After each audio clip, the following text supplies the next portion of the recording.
everyone, I am very, very happy to be sitting next to this incredible author, and we've read her for the Cozy Mystery Book Club, Daryl Wood Gerber. She is such a talented author. She writes about fairy gardens, which makes me so happy, and I am honored that she's taking time out of her BoucherCon experience to chat with me today.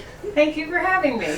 I absolutely love your fairy garden series. It just makes me happy, makes me smile, and I enjoy it so much, so I'm very happy to be chatting with you. Well, thank you. It makes me happy to write it. Well, it's also a unique premise for Cozy Mysteries. It is. Nobody else is doing fairy gardens. No, nobody's doing fairy gardens, and they certainly don't have a fairy sleuth sidekick.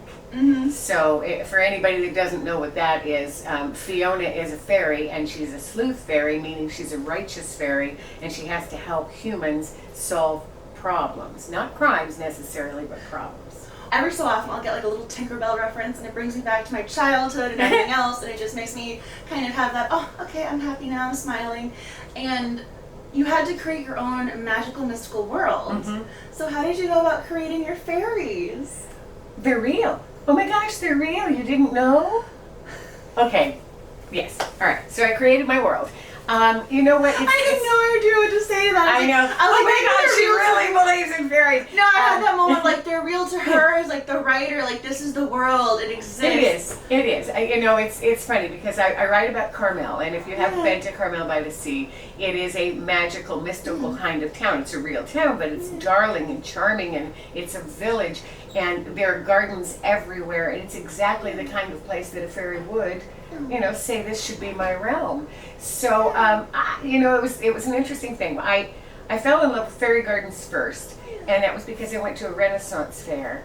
And at the Renaissance fair, I saw this woman, and she was making fairy gardens, and I said, oh, what's that? And she told me, and I said, oh, I've got to make one for my garden, because I love to garden, but my elbows and shoulders, and I got too old. So, to really do the huge digging. I still go out and I trim and I prune, but, to plant big fairy gardens, I couldn't do it. But little fairy gardens are for those who are the uninitiated, are gardens that go in pots and are under trees and in nooks of your yard. And so I saw this, and I went, oh, wow.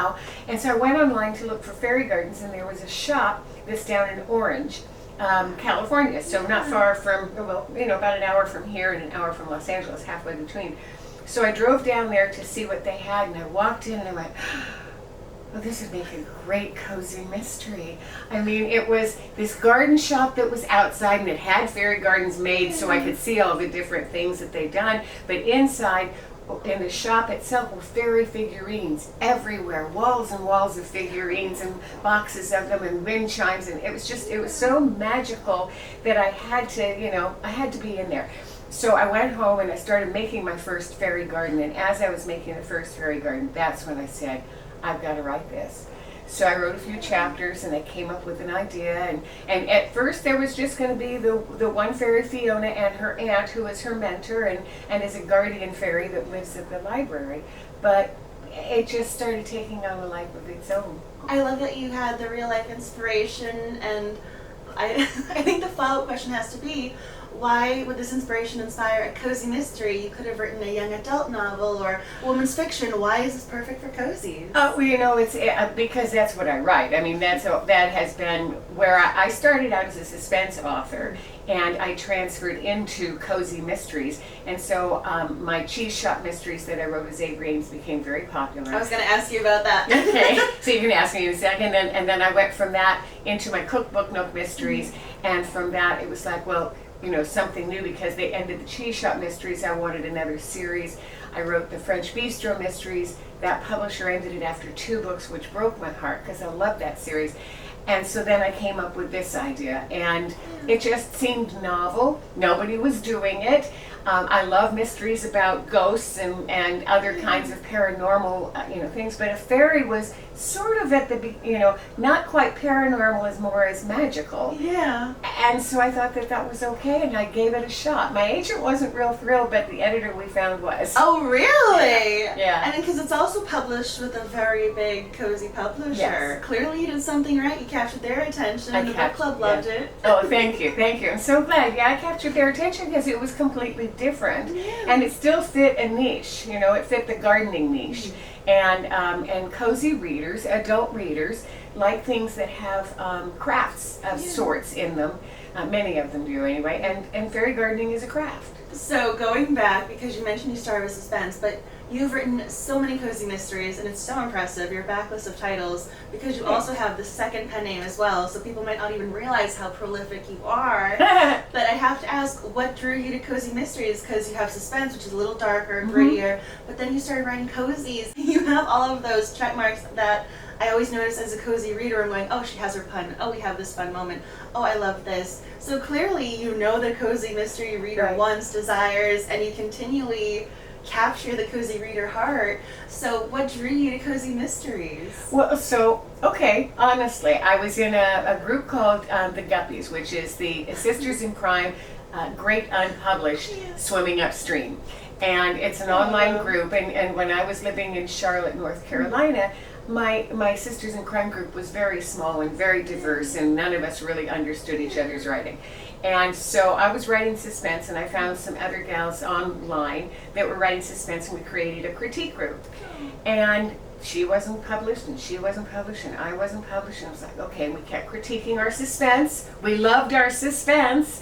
And but I would get an agent that would say, oh, I love this, but I can't sell this one. Do you have something else? So I'd write another, and then I'd write another. I had a couple in my drawer, and my file drawer.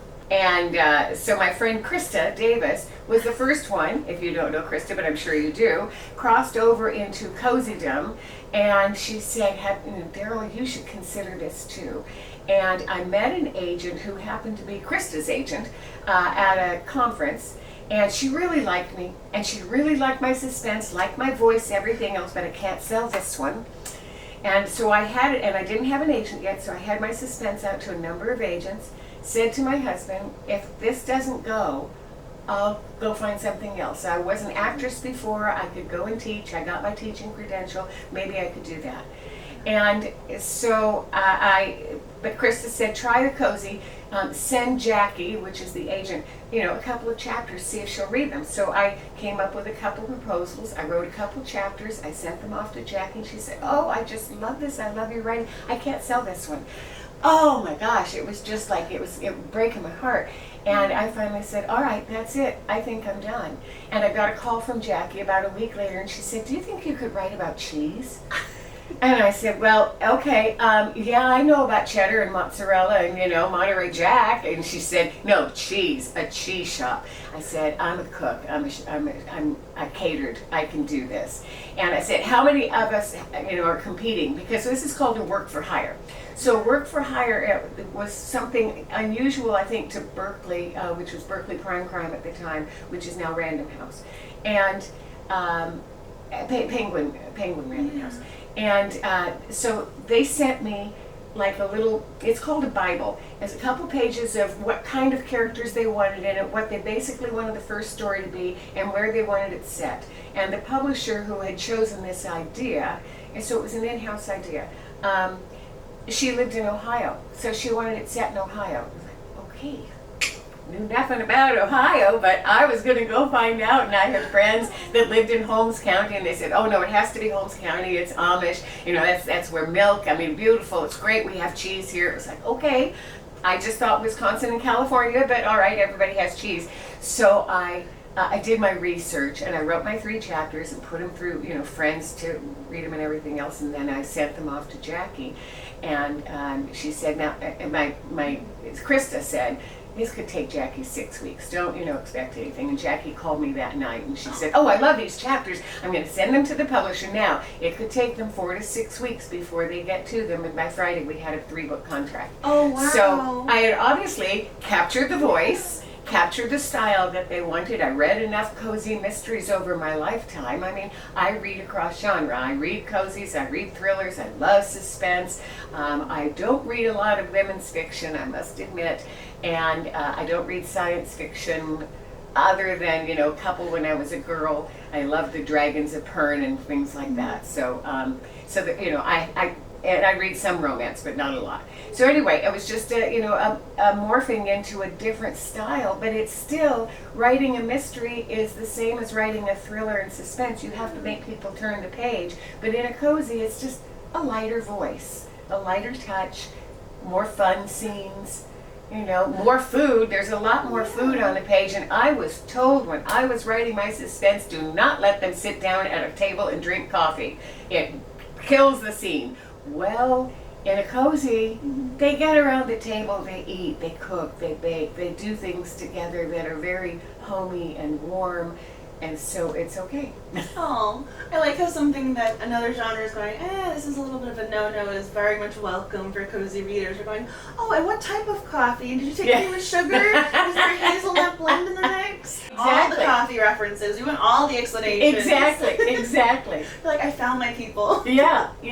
And it's funny because I was sitting yesterday at lunch with, you know, a guy who writes suspense, and he was with 3 cozy authors, and he said, I'm at the cozy author table. What exactly is a cozy? And so then we, you know, explained it for him because it's not what he would generally read, but he liked us as people. He liked the conversation, so, you know. I think it's also funny going back how you kind of met one of the soon-to-be queens of cozy mystery genres with Krista Davis. I'm going, you get to say I knew her when, and she... Oh, no, she's my dear friend. Oh, that's so yeah, sweet. Krista and I are dear friends. We're not critique partners anymore, but all 3 of us that were in that group are all published and well published. The other one is Ginger Bolton. I don't know if you know the donut shop. I do. Okay. We read that for the book club. Deputy Donut. Well, there you go. So the 3 of us started out as critique partners. We're now all well published. And it was because we all were good writers. We just needed to find how to get in there. And even Ginger, she was writing suspense. Her real name is Janet, just so you know. And she was able to morph into the cozy for the same reason. We're good writers. What voice do you need? Yeah. But we're all dear friends, and we are still in a group called Plot Hatchers. And so there are about 6 of us in it. And we, you know, bat around ideas. And I'm stuck on this. What do you think? Could I use this? You know, have you ever heard this word? Have you ever heard this character before? So, you know, we are still good friends. I love that there's a community. It's not if I'm getting published, then that means so-and-so is going to be competing against me for this. I love that it's so supportive. You know, something like a conference like we're at here, you realize how many readers there are and how voracious they are. They don't just want one author. They want 30 authors. They want 50 authors. They want a variety of you know, food on their palate, reading, you know, food. So it's nice that way. You had the pen name, you have your Daryl Wood Gerber name, and then you also have all of your other titles that you've been working on. And so how exactly did the 2 different names come about? How can readers make sure, no matter what, they always find when you have a title coming out so that they're never missing out on any of the cozy mystery fun that is you? Well, from this point on, from Cookbook Nook Mysteries, should have thought that one through because it's hard to come off the tongue, but it's still a good, you know, alliterative title. I've always been Daryl Wood Gerber, so that's how I write. So we don't have to worry about another third pen name. No third. I'm not going to do it. You know why? And I'll explain. So Avery Aames was because it was a work for hire. I had to pick an alias. Oh. So I picked the first. Well, Aames, Aames, is the first name in any library. Bookstore, they pull up something and go Avery Aames, and so it was the first name they'd see, and so it became something going, who is this person, as opposed to Wood, which was my maiden name at the end of the thing, you know. So I wasn't going to choose that. I should have chosen something closer to Gerber, because then I'd be on the same, as Jen McKinley says, real estate, the same, you know, bookshelf close to my name. But I chose Aames, and that's what it was. But that was only for the Cheese Shop Mysteries. And then from that point on, I've been Daryl Wood Gerber. I write my suspense as Daryl Wood Gerber, but never the twain shall meet when you look at the cozy covers and the suspense covers. They are so completely different. You're not going to pick this up and go, oh, that's a cozy. No, you can see by the cover that Girl on the Run or Fan Mail are definitely suspense, and my newest one, which will come out in January, is The Sun's Secret. And you look at that cover, it's not cozy. It has a Victorian house on it, but it's not cozy. This is where people always say, oh, you can't judge the book by its cover. If you're You in can. publishing, it's something you're like, yeah, you kind of can use it as a barometer for certain things. You can certainly use it as a genre barometer. Yeah. You know, you might look at a cover and say, oh, I'm not going to like that, but then you like the book. But you definitely know the difference between, you know, this cover and that cover. You may not, for example, on a James Patterson, because James Patterson's name is the cover, so therefore you might not know, you know, differentiate his children's book from his adult books. But that's because his name's on it, so you're going to read it anyway. I was going to say that's the selling point. Yeah, that's his name. I am curious, because you did transition into cozies. You said you were a cozy reader. Was there anything you did to sort of learn about or educate or make sure, okay, when I'm writing a cozy, I need to keep X, Y, and Z in mind? Or was it just a matter like you'd read enough cozies so you didn't have to go back and do like a refresher or something? How did you know, okay, this is what this subgenre of mysteries wants, and clearly you delivered. So, well, especially when you say like, oh, they said you're gonna have to wait 4 weeks the next day. But clearly something in regards to your voice with cozies, it works. So I'm just curious how you sort of went about developing your cozy knowledge. That's a good question. I read a lot of Krista books. I read a lot of Krista Davis. I read and read so that I could see what other cozy authors were doing. And then I picked up on the vibes that mattered to me. And to me, it was a lightness. And in all my books, even suspense, it's all about family.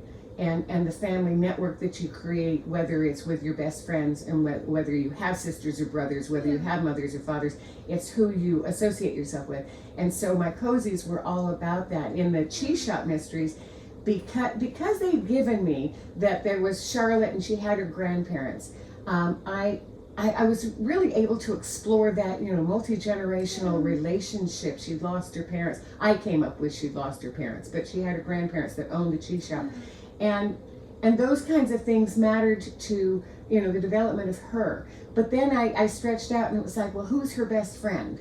You know, does she have a good relationship? Because think about it, when you're reading, when you're watching something like Jessica Fletcher, okay, you're watching, I know, Murder, She Wrote. She had good friends, but everybody was related to her somehow, you know. I mean, she loved the chief of police, and she loved the Emmy, and she loved her nephew, and she just was really friendly with everybody. The people that she always got involved with, there was a warmth to her relationships, and so that was important to me when I was writing my cozies.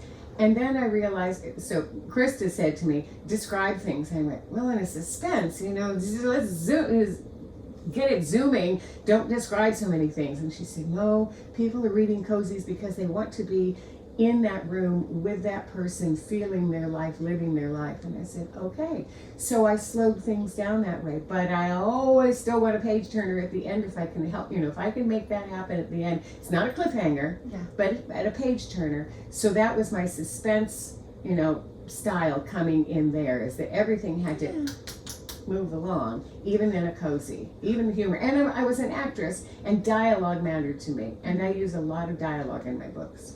I like dialogue because it definitely adds a different component of the character voice, because it can be very telling of, okay, this one's a little bit clipped. This one uses a little bit more slang words. Oh, okay, we have someone who might be a red herring but might be the killer over here. This is why I think readers resonate so much with you and your writing. Again, as I fangirl at you. Thank you.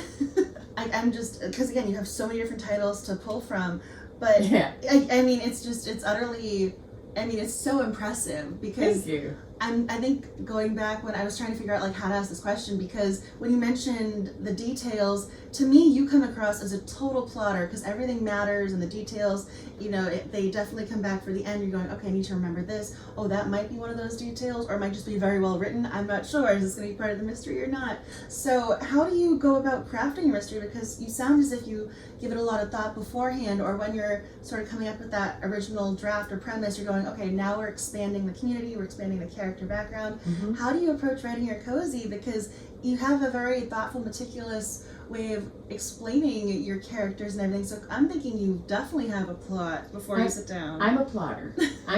Krista's a pantser. I'm a plotter. And the difference for those that don't know that is someone who comes up with an outline and someone who just writes seat of their pants and let's see where it goes. And that's lovely, and I tried that when I was first writing my suspense, and that may have been one of the reasons my suspense didn't hang together as tightly as I needed. But I took I wrote screenplays, didn't get them published, but I wrote screenplays, and in those classes I learned, the difference between the acts and the turning points, the climactic point. But I hadn't transferred that into my writing, my book writing. And when I did, I found that I became a better author because I do need the plot. So I come up with my victim first. And I do always know my victim, and people say, really, it doesn't change? No, I really think about who I want dead, and whether it's a good person or a bad person, and then the 4 or 5 suspects that are, and why. What are their motives? What are their lies? What are their secrets? And I try to come up with all that, and then around that, I create like a 30-chapter outline. But it morphs. It does morph. I know I'm getting from point A to point Z by the end of the book, but in between all those letters, at J, it might all of a sudden become K, and then K becomes L, and vice versa. It's sort of like moving, characters on a chessboard, because it's not exactly a through line, especially, for example, I'm writing something right now, and a character came to me and she said, I'm really funny, I need to have more page time. And she's a hoot. And I'm thinking, okay, she is my comic relief. Anytime she comes on the page, people are going to say, does she have a joke? And she's a stand-up comic when she's not working in, the position that I have her working in. This is a new project, so I'm not I was going to say, I don't remember this character. No, she's brand new. And it was so funny because she just demanded more page time. And I thought, okay, all right, well, you're going to get it because you're fun. And so those are the kinds of things that you can plot, and then someone says, I need more. Or someone says, I may be the killer, but I really need to be nicer and sweeter so nobody guesses it. So can you make me nicer and sweeter and give me a more fleshed out, nuanced character? Well, of course I will. You have to listen to the killer. So, these are the kinds of things. But I do plot. I don't. Ginger, my friend, has to turn in a detailed outline to her editor before she gets going. That would drive me crazy because mine does change so much. Yeah. So I'm glad that my editor doesn't ask that of me. She just, she says, I know you're a pro, you'll turn it in. It's like, okay, thanks. I have my outline, but it's messy.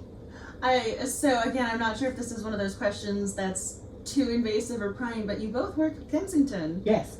So how does that work where she has to send in a detailed outline and you don't? Oh, okay. So at Kensington, there are at least 5 editors. There may be more that I don't know of. And John was the main editor, and that's who she has. Yeah. And then I had somebody named Wendy McCurdy, and Wendy is sort of phasing out some of her authors. Oh. And she had her assistant, who's now become a full-fledged editor, Elizabeth, who I love. And so Elizabeth and I are working together. So that's why Elizabeth has a different, a different way of working than John has of working, than, Wendy had of working. So everybody has their own rhythm, and it just depends on what, how hands-on they need to be. Oh, I was just curious because it's interesting that it's not just across the board with Kensington. Every editor has their own style. Yeah. So I'm thinking clearly you had the connection where you're going, okay, this works well, and we're going to keep this relationship and the way you want things. We were meant to connect. Yeah, exactly right. Exactly right. And that was the way at Berkeley. I had an editor that was just very I had an editor, the one that lived in Ohio. Yeah. She left before I got published, so I was moved to another editor, and she was basically a romance editor taking on some mysteries. And so, she was looking at it from a whole different angle than just a mystery editor would have looked at the books.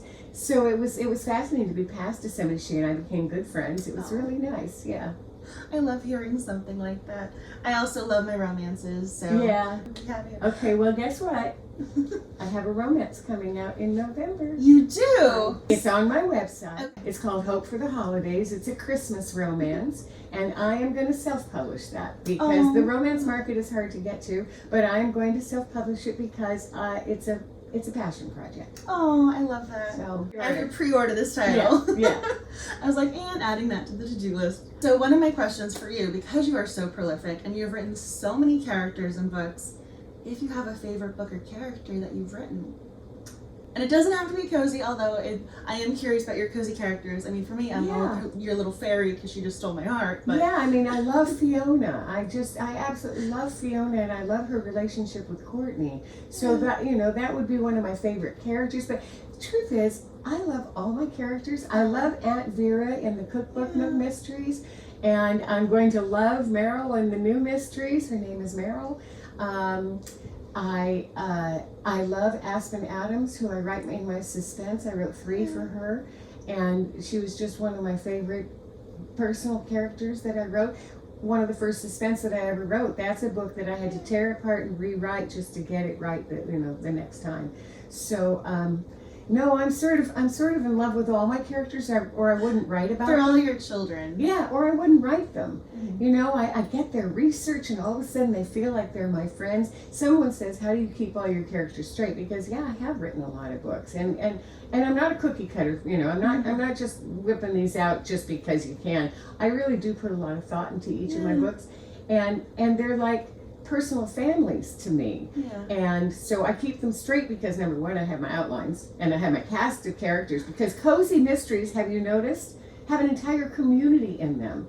It's not just 5 characters. You have built a town, and if you build a town in a cozy mystery, in the Murder, She Wrote series, if you watch on TV, you say, well, there are only 5 characters with names. But there's the waiter, and there's the bellman, and there's the such and such, and there's the second cop, and there's the secretary and the assistant. There are all these characters in that story that all have names in a script, but they don't get names when they're, seen, and so you don't think that there are more than 5 or 6 characters, but there are. But in a cozy, you've developed an entire world. And so I like my independent casts. I really enjoy them.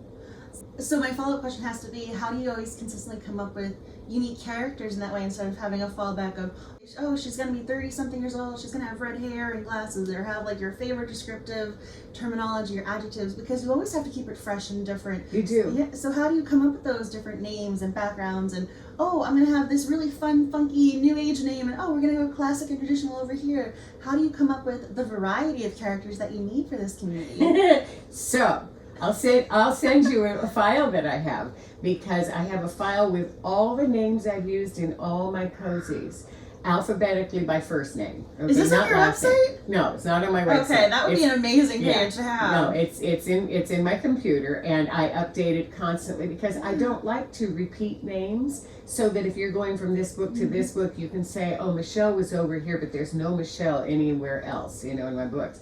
And I think I've duplicated just a couple names, probably from a suspense to a cozy. I've used maybe the same name, Okay.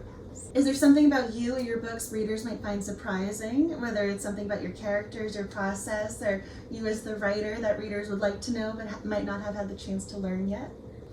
I've jumped out of a perfectly good airplane. Okay, that is definitely a surprising fact. Yeah, What? Luckily I had somebody, as a coach on my back. So Okay. I parachuted. I hitchhiked around Ireland by myself. Wow. When I was in college, and I would not recommend it for anybody, but it was a great experience for me because it helped me grow up. I am a perfectionist, but I'm not a terrible perfectionist. So I have allowed myself to soften over the years, because I used to cry if I dropped a cookie.